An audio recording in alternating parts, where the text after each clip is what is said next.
Hello guys, পাওয়ারপয়েন্টের নতুন ভিডিওতে আপনাদের স্বাগতম।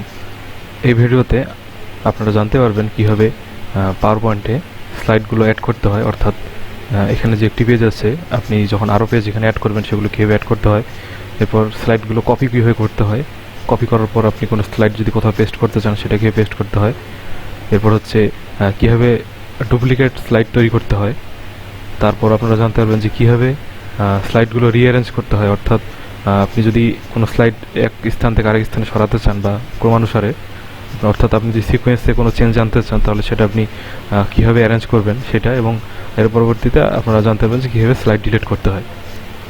তো সর্বপ্রথম দেখিনি যে কীভাবে পাওয়ার পয়েন্টে স্লাইড অ্যাড করতে হয়। এখন এখানে হচ্ছে আপনারা দেখতে পাচ্ছেন যে স্লাইড রয়েছে একটি। এখন আমি এর আগের ভিডিওগুলো দেখিয়েছিলাম যে যদি কোনো নিউ স্লাইড অ্যাড করতে হয় তাহলে আপনারা এখান থেকে আপনাদের যেই টাইপের স্লাইড আপনি অ্যাড করতে চান সেগুলো আপনি অ্যাড করে দিতে পারবেন।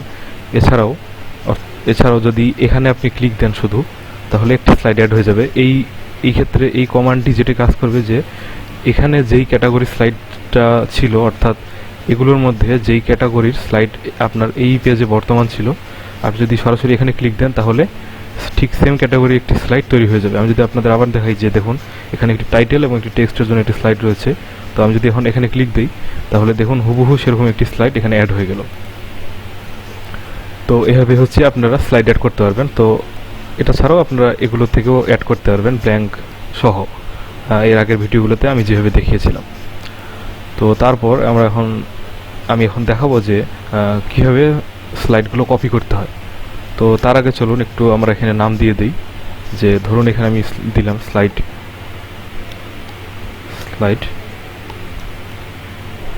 নং 2। আমি এখান থেকে এটি ডিলিট করে দিব।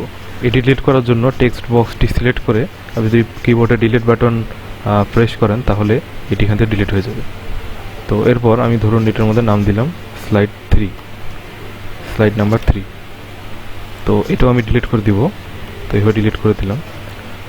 তো এখন যদি আমি কোনো স্লাইড কপি করতে চাই তাহলে ধরুন আমি এই স্লাইডটি কপি করব। তো এটা যদি আমি কপি করতে চাই তাহলে এই স্লাইডটি এখানে সিলেক্ট করে এর উপরে মাউসের রাইট বাটন ক্লিক করলে এখানে কতগুলো অপশন আসবে। তো এখান থেকে আমি যদি কপিতে ক্লিক করি তাহলে আমার স্লাইডটি কপি হলো।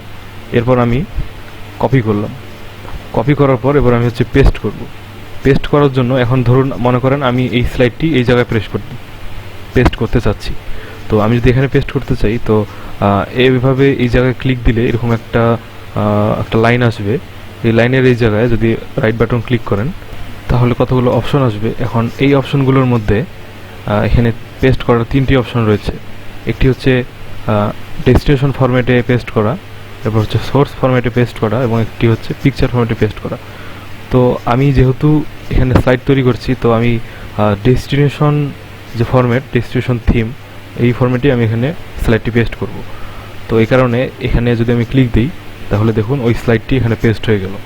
এভাবে আপনি কোনো স্লাইড চাইলে কপি এবং পেস্ট করতে পারবেন। তো এরপর দেখব হচ্ছে আমরা যে কীভাবে ডুপ্লিকেট স্লাইড তৈরি করতে হয়। তো এখন যদি ডুপ্লিকেট স্লাইড তৈরি করতে চাই তাহলে ধরুন মনে করেন যে এখানে হচ্ছে আমার স্লাইড নাম্বার 3। তো মনে করেন যে আমি এই স্লাইডটির একটি ডুপ্লিকেট স্লাইড তৈরি করতে চাচ্ছি। তো এখানে এই স্লাইডে এখানে ক্লিক দেওয়া অবস্থায় আমি যদি এখানে রাইট বাটন ক্লিক করি মাউসের তাহলে এখানে কতগুলো অপশন আসে। তো এই অপশনের মধ্যে এখানে এই যে ডুপ্লিকেট স্লাইড নামে একটি অপশন রয়েছে, এই অপশনটিতে আমি যদি ক্লিক দিই তাহলে এই স্লাইডটির একটি ডুপ্লিকেট স্লাইড তৈরি হয়ে যাবে এবং সেটি এর পরে এসে অ্যাড হবে।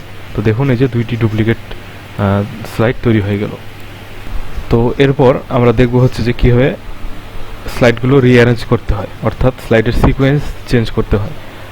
তো ধরুন মনে করেন যে আমি কোনোভাবে